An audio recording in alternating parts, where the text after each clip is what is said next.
It's a time to recognize and learn more about some of the darkest moments in Canadian history. After being proposed in 2015, the first ever National Day for Truth and Reconciliation took place in 2021. It was one of the 94 calls to action for the federal government. And since 2013, we have observed Orange Shirt Day, also every September 30th, a day to honor survivors of residential schools and the children who never made it back home. So how can Canadians learn more, get more involved? Here to discuss is Wanda Brascoupé, a curator for the Indigenous Peoples Solidarity Fund at Canada Helps. Wanda, thank you so much for being with us today. Thank you for having me this morning. This is the fourth year that we're marking Truth and Reconciliation. I just want to kind of go back to when this was first proposed. Can you reflect on when we first started marking the day collectively as a country and how it has evolved? Well, when we first started, it was a moment in time. Obviously, we're celebrating the Truth and Reconciliation's 10-year anniversary, and when this day came around, it was a moment of marking what had happened, our collective truth in the history of this land. But at the same time, it was a moment of deep gratitude that we actually were marking it and where we've come. Small steps, big steps, depending on whatever, where we're at on the 94 calls to action. But so long as we're moving forward, I think about what Justice Sinclair had said, is that it's about moving forward.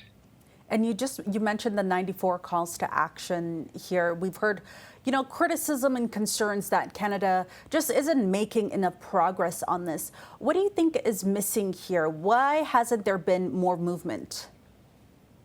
It's really interesting because all of the research shows that 84%, 86% of the average Canadian feels as though they have a role to play in reconciliation. And it is that moment of, but how do I begin? Where do I begin? Maybe they don't have someone close in their family that is Indigenous. Maybe they don't have a coworker, or maybe even more, they're uncomfortable to ask. And that is why we created the Indigenous Peoples Solidarity Fund. My career's work for the last 15 years has been working and shedding light upon the brilliance and ingenuity of Indigenous-led charities every day.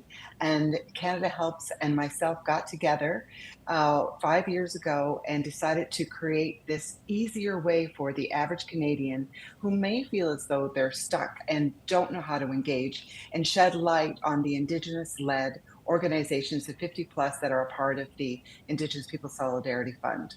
I want to talk some more about your work because a lot of it focuses on supporting Indigenous charities as well. You're also calling on Canadians to get more involved when it comes here. Why is this so critical, particularly right now? Well, it's critical every day. Charities, generally speaking, serve communities on a daily basis. Indigenous-led communities, it's critical because the philanthropic dollar, in Canada, only a little more than 1% goes toward Indigenous-led charities. So it's an opportunity to become involved, to maybe made aware. Some people might not have recognized that there are multiple Indigenous-led charities from coast to coast to coast. So really, if if you think about today and thinking about your giving for this next year, this is, and you are a person that has an interest but don't know where to begin, this is a great place to start. Have a look at the website. You'll see the 50 plus Indigenous-led organizations, again, from coast to coast to coast, that are working in mental health, in houselessness. They're working in youth. They're working on culture. They're working in education. So we encourage people to have a look and move a moment from a reflection to an action.